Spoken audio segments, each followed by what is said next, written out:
Why did Prime Minister Narendra Modi make law and IT Minister Ravi Shankar Prasad and Environment and Information Broadcasting Minister Prakash Javadekar resign? Why did Prime Minister make both the health ministers put in their papers?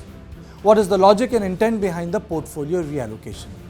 I will tell you the reason behind the portfolio reallocation in On Point with Kartikeya.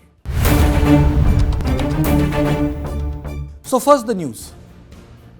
Prime Minister Narendra Modi's cabinet reshuffle has sent shockwaves within the government and the party. Prime Minister not only reshuffled the pack but sent heavy-duty ministers back to the pavilion.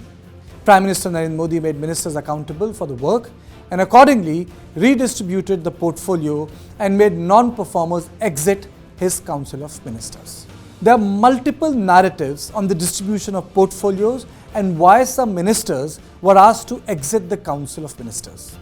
Ravi Shankar Prasad paid the price for mishandling the social media companies like Facebook and Twitter. Twitter and Facebook were not complying with government rules. But the message to the Indian electorate went that the government of the day was curbing democratic freedom. It caused an international furore and ended up making bad press for the government of India. On the other hand, Prakash Javadekar, who held the charge of both environment and information and broadcasting, too paid the price.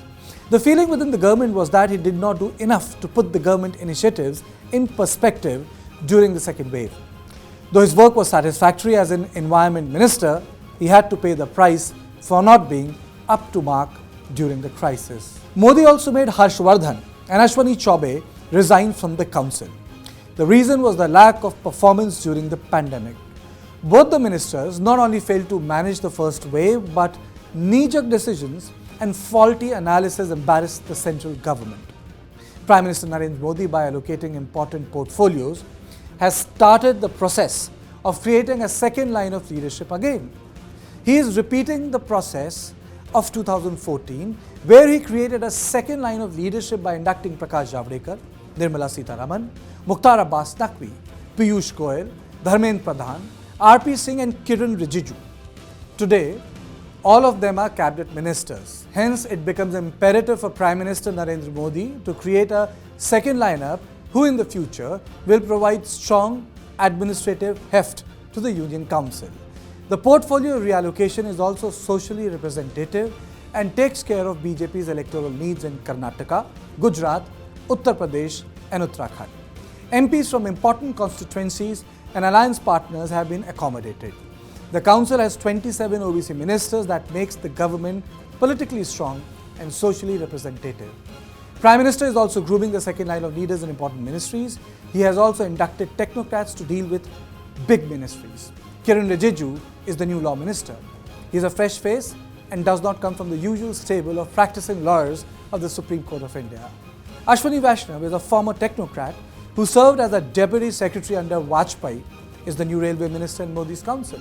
Prime Minister Narendra Modi has also inducted a political face, Meenakshi Lekhi under External Affairs Minister Jai Shankar. Dharmendra Pradhan has been allocated education and Hardeep Puri petroleum. Both the ministries are priority for the current government, the former for implementing reforms in the education sector and the latter because of the fluctuating global oil prices. And now the debate. The idea behind the reshuffle is to reboot the image of the government before the Lok Sabha elections. The idea is to plug gaps in the decision making and ensure that the talent deficit is tackled properly. It is for this reason former chief ministers have been inducted into the Council of Ministers. Prime Minister Modi is a tough taskmaster. He has already told his ministers that they should start meeting people and submit new ideas for implementation to him. Prime Minister wants that trust deficit acquired during the pandemic must come to an end. And for this, the ministers must perform. And if they don't, they will perish. And that is what remains at the heart of the debate.